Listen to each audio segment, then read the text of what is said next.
Hey, everybody, this is Brad Myers from the News Journal and DelawareOnline.com. And it's great to be here with my good friend, at least for now, Kevin Tresolini. We're going to try to show you that you can have a difference of opinion on a subject and still walk away friends at the end. Unlike our political world, right, Brad? Right, especially because we're both in our own homes right now. We're way too far apart to actually fight. So that's not going to happen. But we are going to discuss today the DIAA proposal to realign high school football, and it's very interesting. Obviously, high school football is the biggest spectator sport, even though we can't have many spectators due to the pandemic this year. But hopefully next year, everybody will be out there filling the stands and having a good time again. And that if this is approved at the next DIAA board meeting on December the 10th, this will go into effect, and it will radically change football scheduling in Delaware, high school football. It will only affect football, will not affect any other sports. This is just for football. If they adopt this and they try it for a few years and they like it, it could lead to some realignment in some other sports.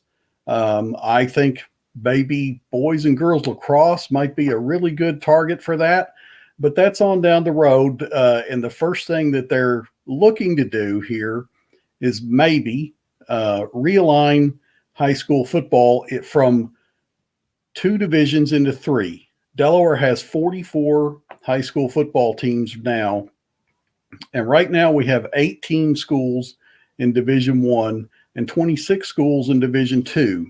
Right now, 6 teams make the Division 1 playoffs, and 8 teams make the Division 2 playoffs. And the real reason that they're considering this is that there have just been, the last few years, too many lopsided games. There are too many matchups, especially some in conference games, that are just not, I don't want to say they're not fair, but they're very lopsided. They're not competitive at all. And Andy Dick, the president of the Blue Hen Conference, he went back and looked at the scores of all of the football games played in Delaware last season, and he found that 48.5%, so very close to half of them, were decided by 25 points or more.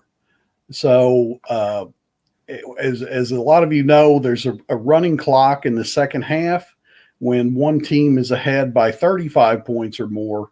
And I have been to way too many games. And Trez, I know you've been to several games where it's a running clock. And it's been my experience.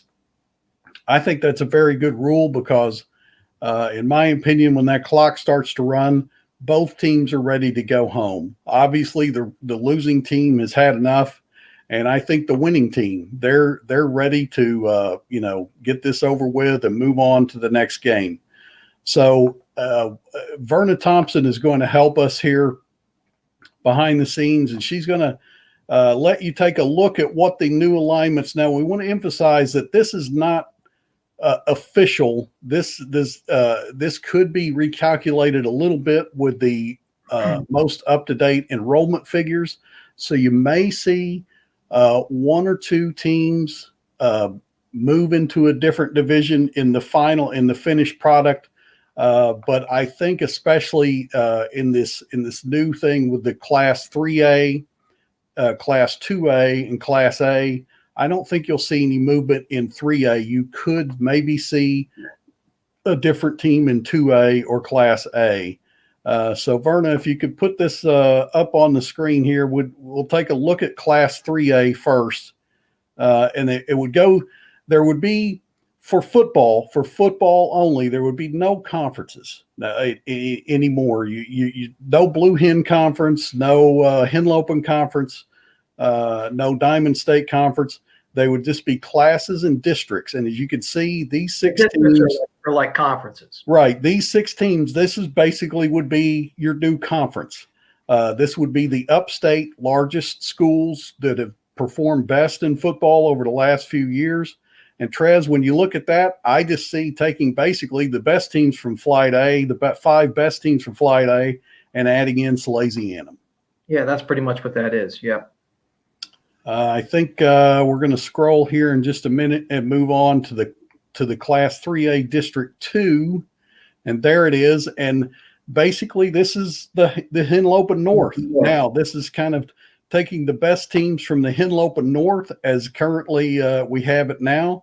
I'm the only one not there is Polytech, and right, you're eliminating Polytech. I'm maybe right. I may be a little bit surprised to see Milford in that top group, but Milford has had some success, played in the Division II championship game recently.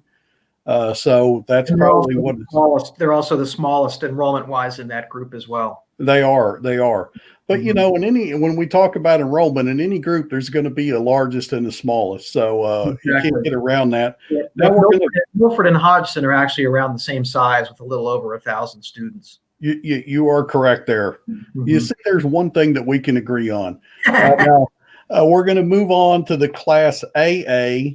This is kind of the middle, and this is District 1, which is going to be mostly northern teams, all northern Delaware high schools. And when I look at this, Trez, basically I see a lot of the teams that have been making the Division II playoffs and doing well in the Division II playoffs. Archmere, Friends, Howard, yep, Tower Hill, no doubt about it. Yep, that's who those schools are. That's who those schools are.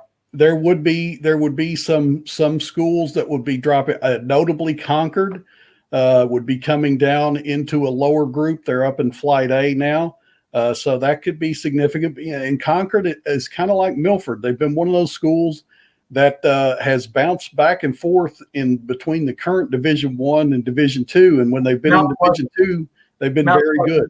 Yeah. Mount Pleasant even more so has really kind of gone back and forth between Flight A and B a lot over 30 years, really. That's true. And really every 2 years they've been going back and forth. And a few years ago, Mount Pleasant had a really good football team that I think would have been a serious threat to win the Division II state title. Unfortunately, they were in Division I that year, and they ran into Smyrna in the playoffs when Smyrna won. So now we're going to move on to the Class AA District 2, and now you're going to see this could be a little controversial because you're going to see a mix of some upstate teams and some downstate teams there. And I think it's basically because there aren't enough downstate teams to fill out an 8-team conference.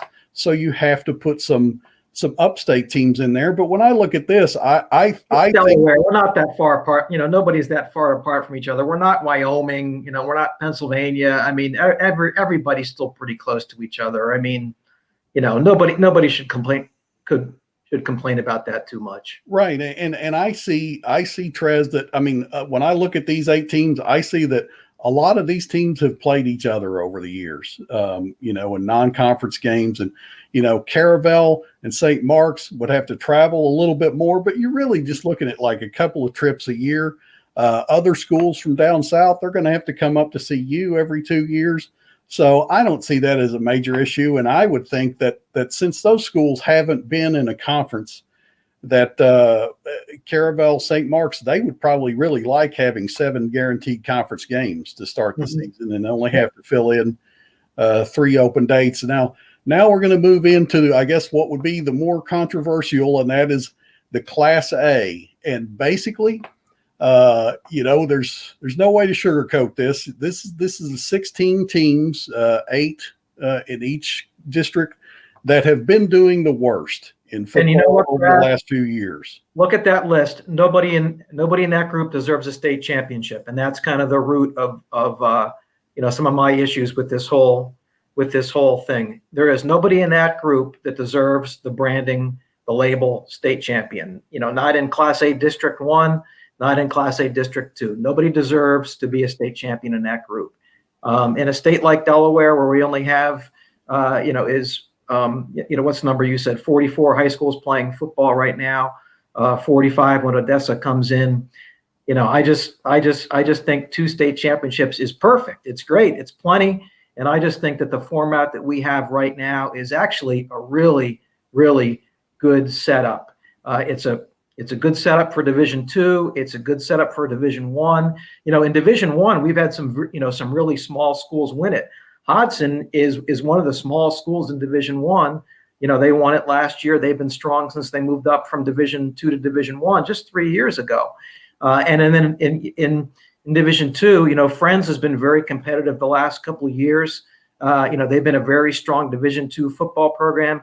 Hasn't been easy for them, but they've got the right coaching, the right kids, and they've been a strong Division II program. I just think the system as it is now works very well. And to give a third state champion in a little state like Delaware, 2's perfect. 3 does not work for me, Brad. Well, I like this 3 division alignment. One of the things that I have learned over the years, and Kevin, you and I both have covered a ton of Delaware high school football. Yeah, we've seen a few, haven't we? I've done a lot, and you've done way more than me over the years. One thing that I have really learned is that there seems to be very little correlation between a school's enrollment and their success in football. And we don't want to pick on any schools here. But when you look at this Class A District 1 list, Charter of Wilmington and Delcastle are both large schools. They have about 1,500 students enrolled in those schools. Yep. But for whatever reason, and I don't want to debate, I don't know why these 2 schools don't have more competitive football programs. I think there's probably a big variety of reasons for that. But I just they have not won in a long time, and all of these schools in here have not had much success. Verna, if you want to flash up the Class A District 2, very good.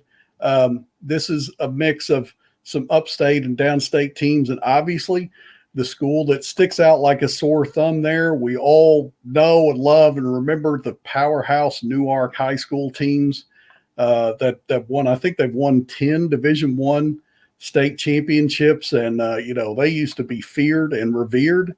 But there have been a lot of demographic changes and a lot of enrollment changes. That school is much, much smaller.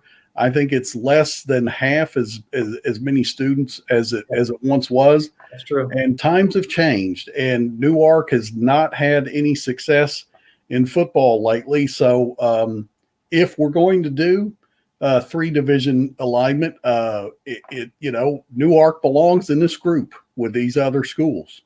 Brad, again, I think that schools should be allowed to play teams that are more like them, if they want to. A school like Dickinson, which has really struggled to play football successfully, Christiana, which has really struggled to play football successfully. And you mentioned that the sociological and demographic changes that have occurred in recent years. Dickinson and Christiana used to be really big schools and football powerhouses. Now there are small schools that have trouble getting enough guys to play football, which just kind of shows you the unique situation we found ourselves in here in Delaware. To me, just let those schools schedule who they want to schedule, which the Henlopen Conference has done for Polytech. Polytech has not been able to be competitive in the Henlopen Conference Northern Division in football, which has some really strong programs: Smyrna, Sussex Central, Dover, Caesar Rodney, though they've been down a little bit recently, but still a really big school with a strong football history. Milford's had some good teams, even though they're a little smaller and can kind of struggle against some of the bigger schools. But in the Henlopen Conference, they have let Polytech schedule who they want to in football. To me, that's the answer.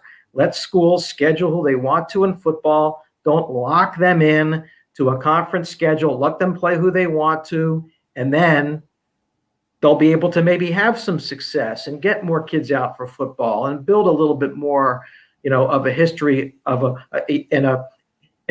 tradition. A lot of schools will still, I think, play the teams that the schedule says they should. I mean, Seaford, another school, like you were talking about Newark and its great football tradition. Seaford, oh my God, in the 1980s, everybody wanted to be Seaford. Everybody wanted to be like Seaford in football. You know, the community backing. There was nothing like a Friday night at Dowd Stadium in Seaford. It was electric down there. They had great teams. They won titles in Division I and Division II.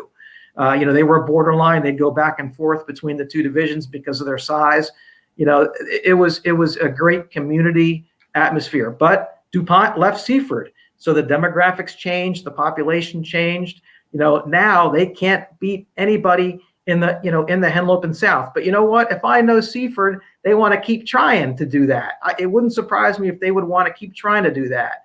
Now, give them the freedom to schedule Henlopen South if they want to, or not schedule Henlopen South if they want to. Give everybody the freedom to schedule who they want to schedule. Don't lock them into the conference games, and just keep the format the way it is, because, as I said, I think it's really good. One thing I mentioned in my column, and this is kind of a unique circumstance, and really, you know, another one of the problems I really have with this thing is the whole promotion relegation system, where you know, teams would move up, the top teams would move up, the bottom teams would move down. You know, if Wilmington Friends would manage to win this new middle division in Class A, and you know, okay, you know, that's what they would be striving for, to try to win this new AA, this new Class AA division. You're going to put them up there with Salesianum and William Penn and Caesar Rodney. That makes no sense whatsoever. None whatsoever. Friends has like 120 boys in its high school. Salesianum has more than 1,000 boys in its high school. It has no girls. There's more than 1,000 boys at Sally's. It makes no sense for Friends to compete at that level. But that's what they would have to do if they won this new Class AA. So that makes no sense. There's too much emphasis placed, with the division that these teams, with the classes, that these schools are all put in. There's too much emphasis placed on how they've done in recent years. And a lot of it is based on failure. Well, I think you make some good points, but like I said earlier, the correlation between enrollment, the size of the school, and the size and quality of the football team, they just really don't add up at all. There's a variety of reasons for that. If you're worried about, let's talk about Wilmington Friends. And I know it's a very small school. I've been there many times. I love Bob Tattersall. I love all the coaches out there. And yes, they have a small school, but their football team has been very good in Division II the last few years. You say, well, we can't have them playing Salesianum. We can't have them playing William Penn. But you'd probably be okay right now with them playing Delcastle, which is the same size of school, but just not nearly as good of a quality football team. Tower Hill played Delcastle last year and won easily. But Brad, the way the thing is set up, they wouldn't be playing Delcastle. They'd be playing William Penn. Well, that's because this system is based more on how competitive the football teams are and not how large the schools are. But you have to take into account how large the schools are. Woodbridge. Again, Woodbridge, which is like 3 times bigger than Friends, just being both of them in Division II. Woodbridge is still 3 times bigger than Friends, but Woodbridge is less than half the size of Caesar Rodney and William Penn and some of the schools that it would have to compete with if it got moved up to this new Class AAA. That's why what they have now is perfect for a lot of those division schools that have done really well. Could they at times be competitive with some of those schools if they moved up? Yeah, sure. But why ruin a good thing that they have now just so a lot of schools that have not been competitive have a chance to be more competitive? You can allow those schools to be more competitive by just getting them out of their conferences, by just breaking them out of their locked-in conferences. You don't need to create this new state championship for them and mess it up for everybody else. Well, when we talk about Woodbridge, I saw Woodbridge play on Monday night, and I know it's a smaller school. It's probably a quarter the size of William Penn, but the way Woodbridge is playing football at this current moment, this year, the last few years, I can assure you They have about 80 players, which is as least as many or maybe more than William Penn has this year. And I can assure you that if you took the Woodbridge football team, put them in William Penn uniforms, and they walked all in front of you, you would say, yeah, that's a William Penn. That you wouldn't say, man, that's what they look really small. They have a lot of big guys. I don't know, how or why, but Woodbridge right now, and Howard, which is in Division II right now and would be in the Class AA under this system.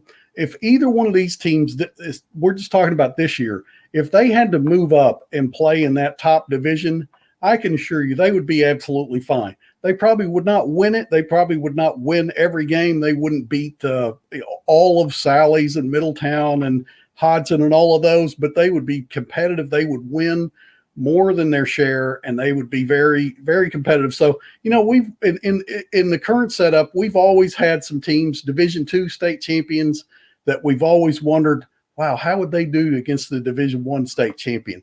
I'm not sure if we've ever had a Division II state champion that we really thought, man, this is the best team this year. They could whip the Division I state champion. But we've had several Division II teams that we've thought that they could probably beat all but maybe 3 or 4 Division I teams. When we talk about the bottom 16 schools here, it's not fun at all to play on a football team that is just getting trounced week after week. And, Charter of Wilmington, they dropped out of the Blue Hen Conference for one reason, and that is football.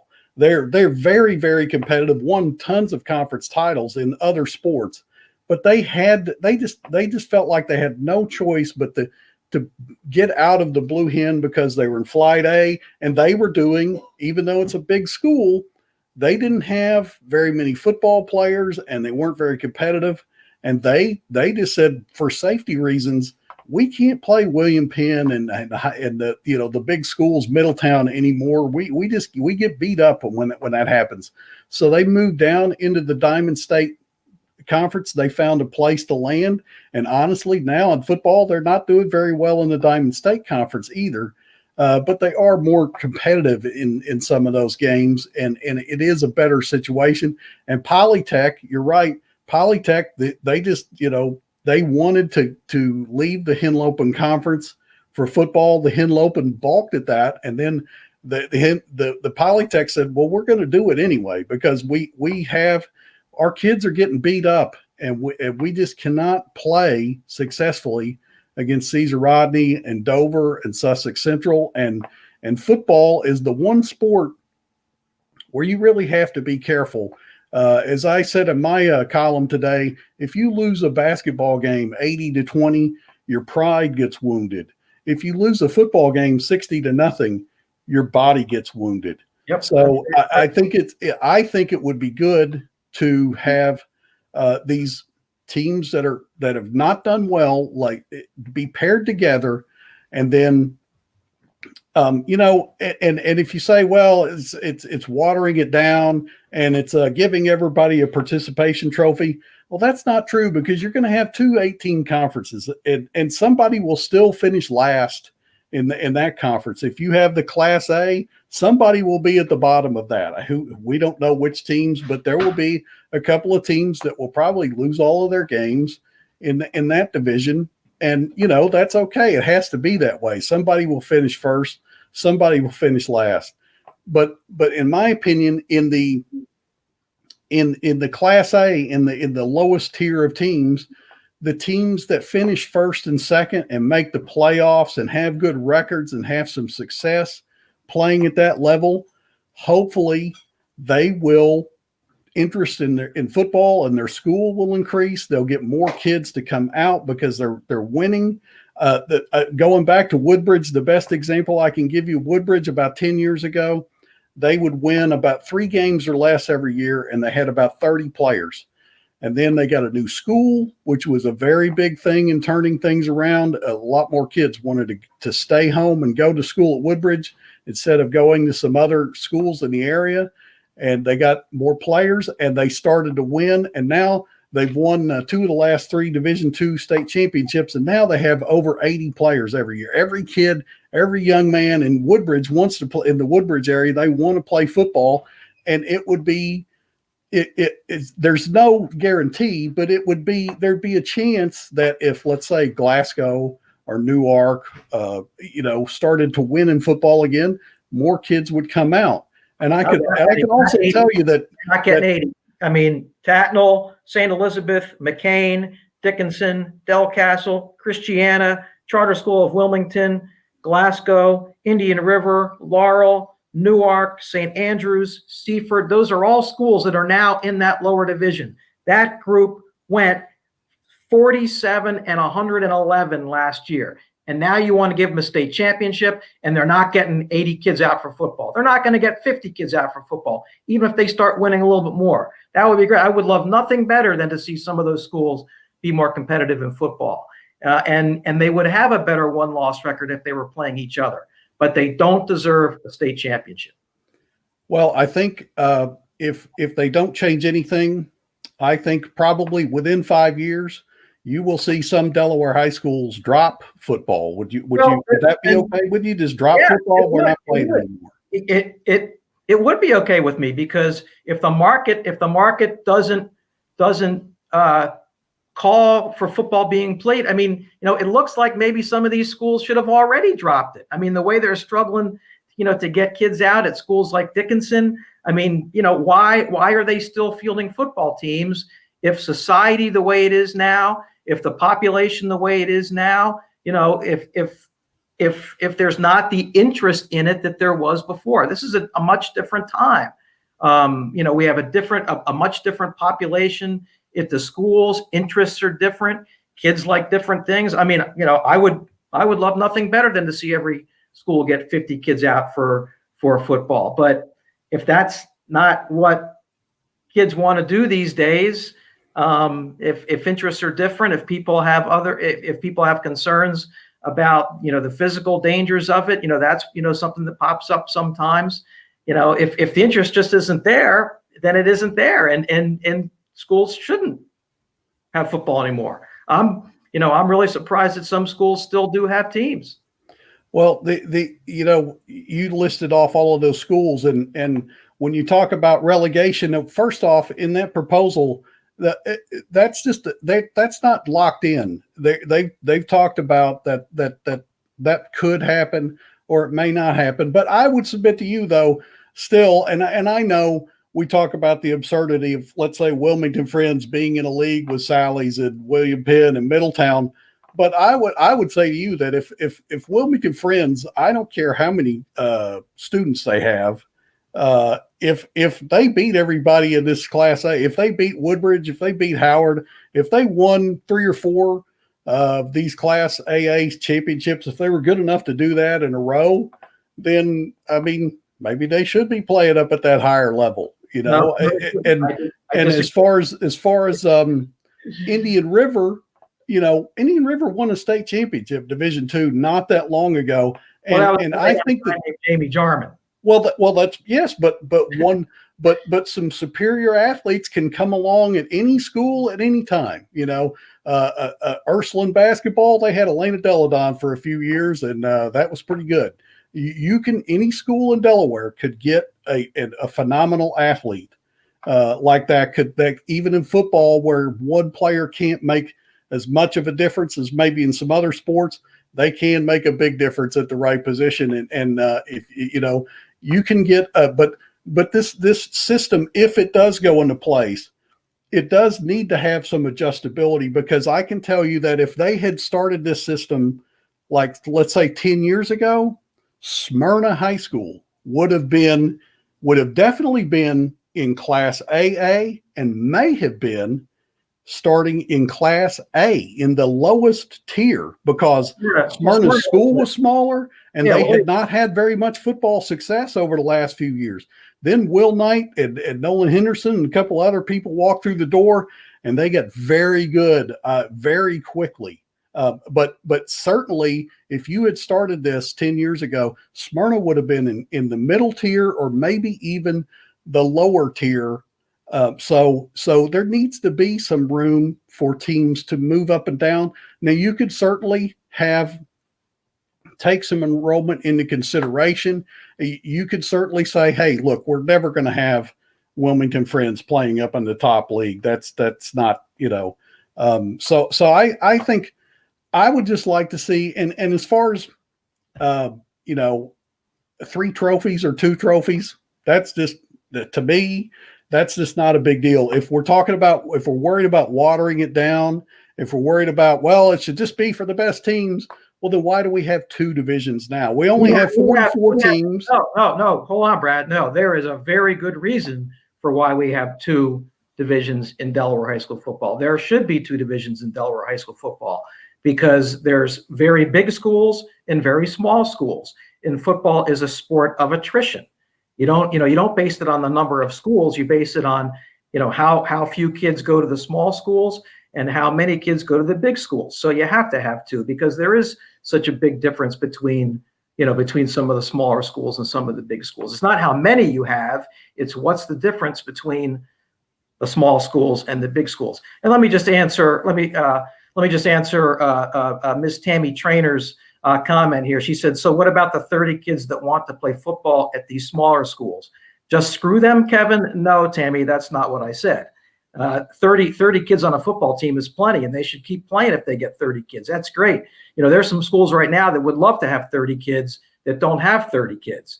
I'm saying if schools only have 14 or 15 kids coming out for football, that kind of tells them that, the interest isn't there, and maybe they shouldn't have a football team. That's a shame. That's sad. I wish that wasn't the case. But, let me just answer your question. That's what I'm saying. Well, as I wrote in my column, I'm just willing to try this for 2 years. The football teams, they schedule in 2-year cycles so that you schedule a team and you play them once at home and the next year on the road. So it's what we call a 2-year scheduling cycle. And that's all I'm advocating for is, hey, let's give this a shot. Let's try this for 2 years.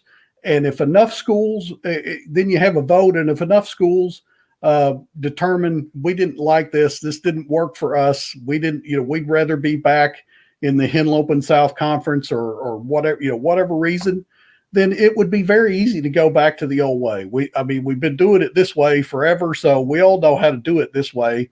I'm just advocating for, let's try. I just think that they should try. This is just trying to align basically the best football teams against the best football teams, the middle football teams against the middle football teams, and regardless of their enrollment, the worst football teams against the worst football teams. And you still have a lot of flexibility. And that's the other thing is that if you're worried about, well, we're going to have all of these new conferences, we won't get to play our rivals anymore. That's not true because the top division is going to have 6 teams. So you'll have 5 conference games. So you'll have 5 games to fill. So there'll be plenty of room for, let's say, Hodson and Howard always like to play each other. They would be in different divisions, but they could still easily play each other. Howard could play St. George's if they'd like. In the middle and the lower tier, you would have 8-team conferences. We're going to call them conferences. They're districts, but we're calling them conferences. What the heck? And you have 8 teams. So you have 7 conference games, but you still have 3 other games that you can fill out. So that means that, let's say, for example, under this new proposal, Del Mar would now be in a different division than their longtime rivals Laurel and Seaford, but they could still play them if both sides agreed. There would still be room in the schedule for them to play. So I don't think anyone would have to give up any game that they like to play now. Wilmington Friends and Tower Hill would be in a higher division right now than St. Andrews and Tatnall, but obviously they've been in the same conference with each other forever. I would imagine that they would all want to continue to play each other, and under this system, they could still do that. So I see a lot of flexibility, and I'd just like to see the lower teams paired against each other and just see what happens. Brad, you just made my argument for me. Let the schools play who they want to play. This should not be a DIAA issue. This should not be a DIAA issue. This is a conference and a school issue. Let the schools play who they want to play. Don't lock them into conference schedules.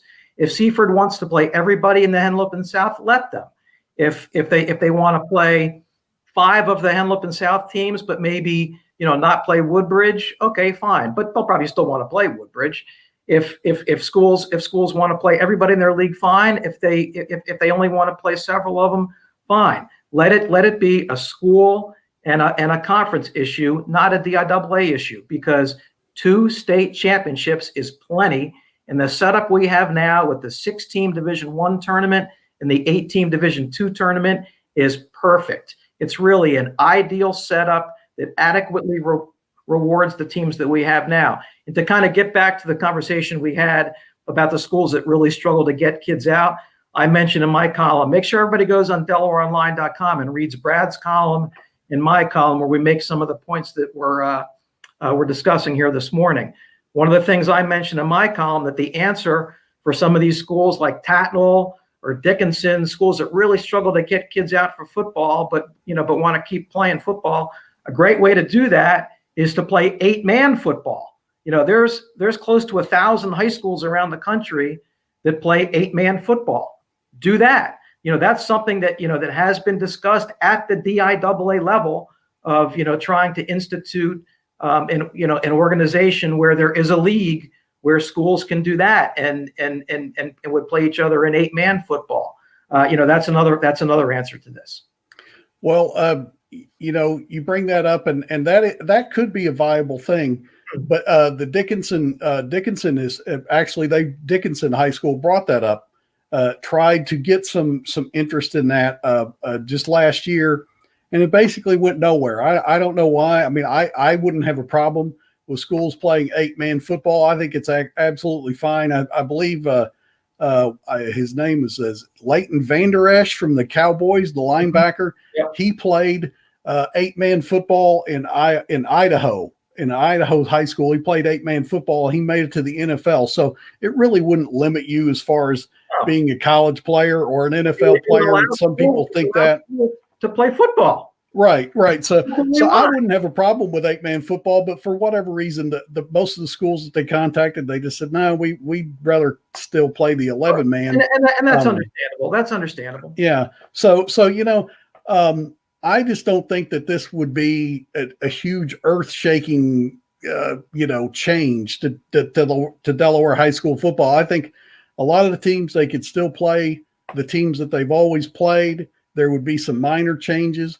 It would, for the first time ever, put Salesianum into a conference where they would have 5 guaranteed games, in-state games, and they would be able to play.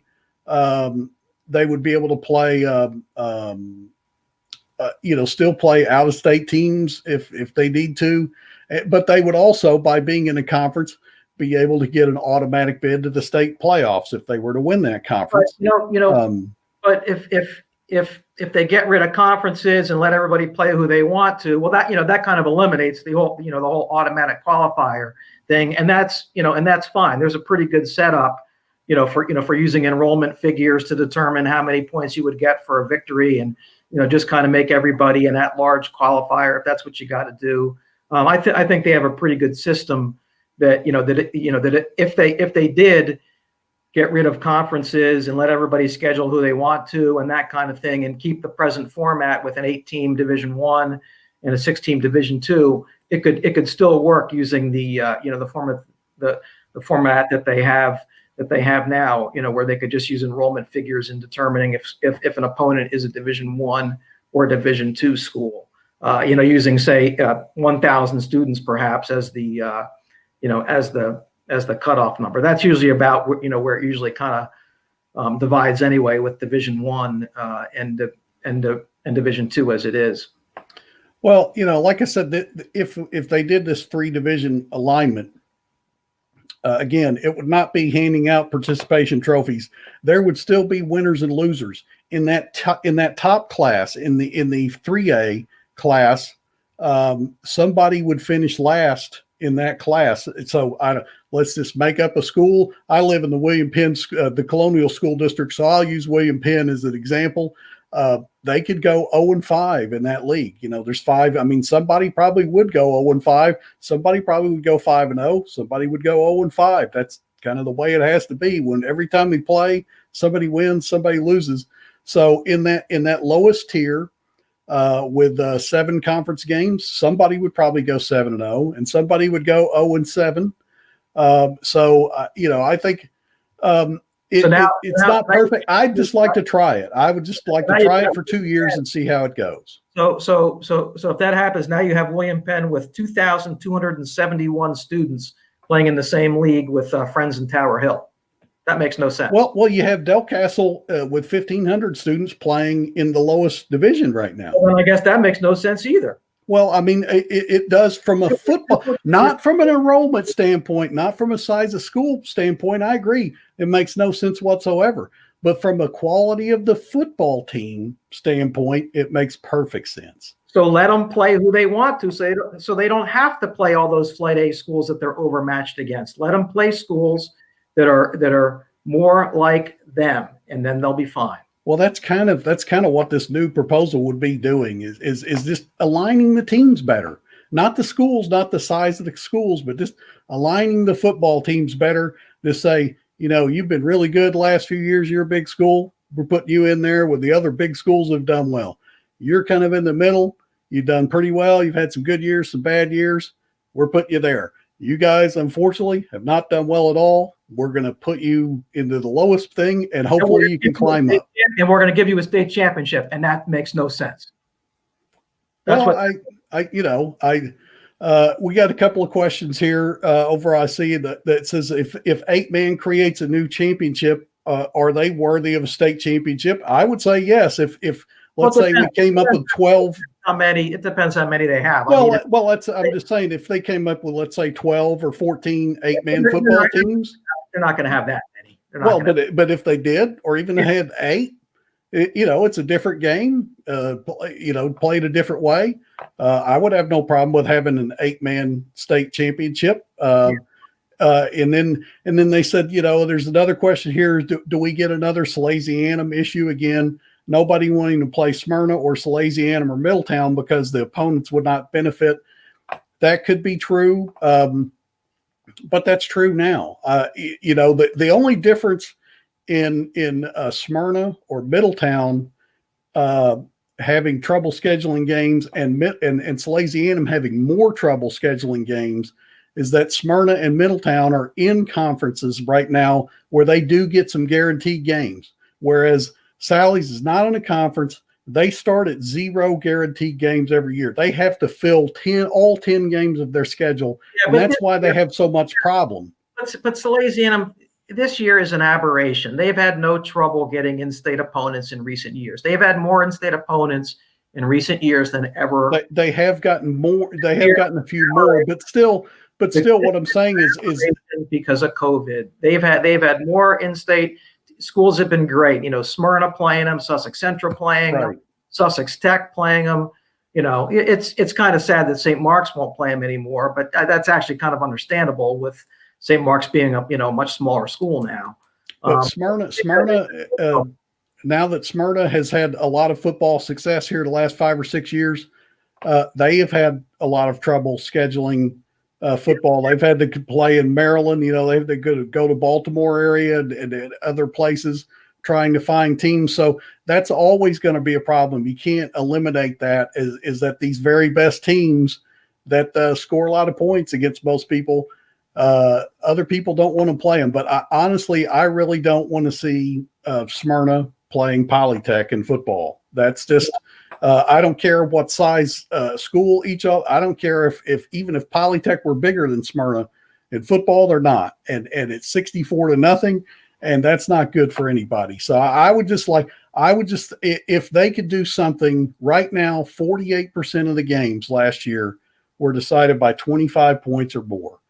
Whatever they could do to put this to lower that number and to just get teams playing at their own level then I just think it would be good. And you know what? If you wanted to be heartless, Kevin, and not give that lower tier a state championship, that'd be okay. But I think if they're going through what everybody else is going through, they can have playoffs, they can have a state title, and that's not going to hurt anybody. I don't think anyone would think that the Class A state champion could beat the Class AA or certainly the Class 3A state champion. But I do know that those kids, no matter who they play, no matter who they beat, they would be excited. Their school would be excited, and they would carry that DIAA trophy around the field. Right now, we go cover the Division I championship, and it's the biggest game. It has the most fans, sometimes 10,000 fans or more. And when it's over, the winning team carries that trophy around the field, and they celebrate like crazy.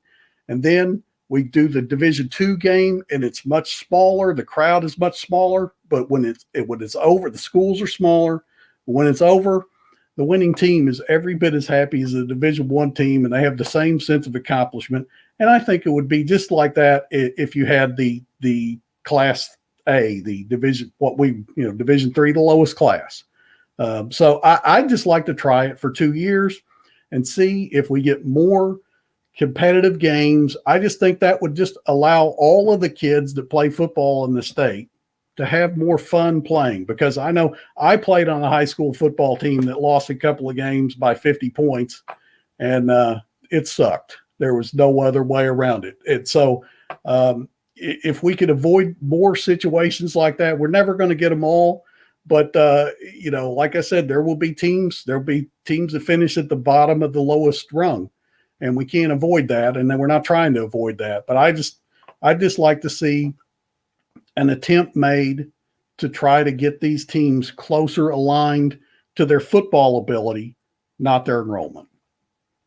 Yeah, I mean, we all want to see more competitive football. We want to see all high school football programs be able to give their kids an experience that's enjoyable and competitive.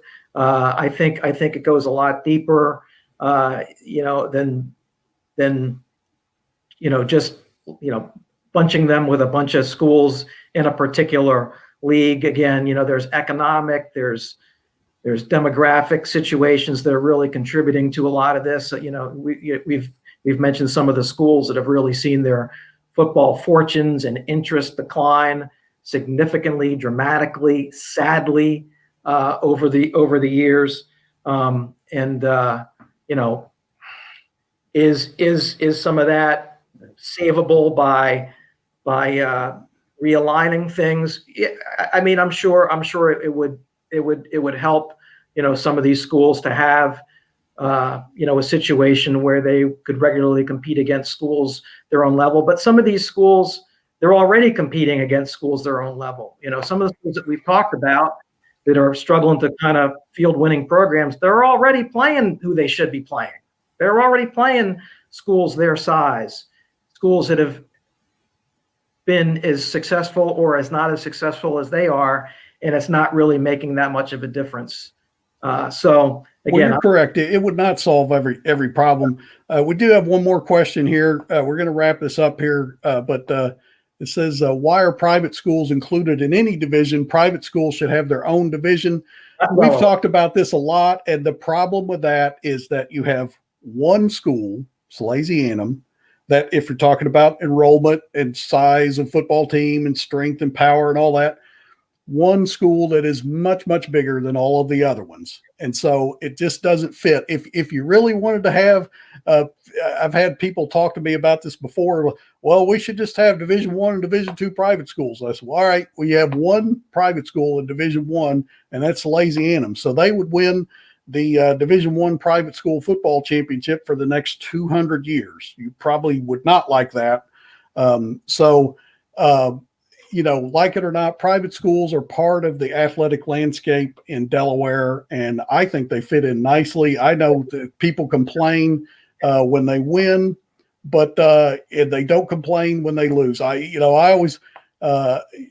Usually it's the teams that lost complaining about the teams that won, and oh, they're a private school, oh, they draw people from other areas. If they're public schools, oh, they get in kids from other parts of they always the losing teams always have complaints about the winning teams. If they did this, and by the way, this should be up for a vote at the next DIAA board meeting on December the 10th. We'll see how it goes. And honestly, if Kevin, if you win, if we still have just 2 divisions and the same conferences and all that, I'm fine with that. I mean, we're doing it now. It's okay. I just think that this might be better, and it's worth a try for 2 years. And I would, if we look at it 2 years and I'm like, yeah, this didn't really solve any of these problems or whatever, I'd be the first to say, hey, let's go back the old way. I like that better. But I'd just like to see them give it a try. And, they've tried some other things like splitting soccer into 2 divisions, and I think that's been very successful. And so I just think that this is worth a try. Brad, it's been great debating this issue with you today. Thanks for those of you who've tuned in and asked questions. Kyle Cathers, nice to see your name on there. I hope you're enjoying life in Texas. Kyle Cathers, former Salesianum and University of Delaware football standout. Hope you're doing well down there in Texas. We miss you here in Delaware, but thanks everybody for tuning in and asking the questions. Please make sure to go on DelawareOnline.com and read Brad's column and my column. They are up now. Share them with your friends, put them on Facebook, debate them yourselves. Let us know what you think. Thank you, Verna Thompson, for producing and directing this fine live stream discussion between my good friend and colleague, Brad Myers, and I. Will both be at high school football games this weekend. Follow us on Twitter. Brad, this was fun. Thanks, my friend. Yeah, it was fun, Kevin. We're still friends. I would shake your hand if I could reach that far, but we have a pandemic too. So, I don't know if I can do this. I don't know how that would go. But yeah, it's been a great debate, and I appreciate it. So I hope everybody enjoyed it. It is controversial, and and I won. Make it different. All right. Thanks a lot, everybody.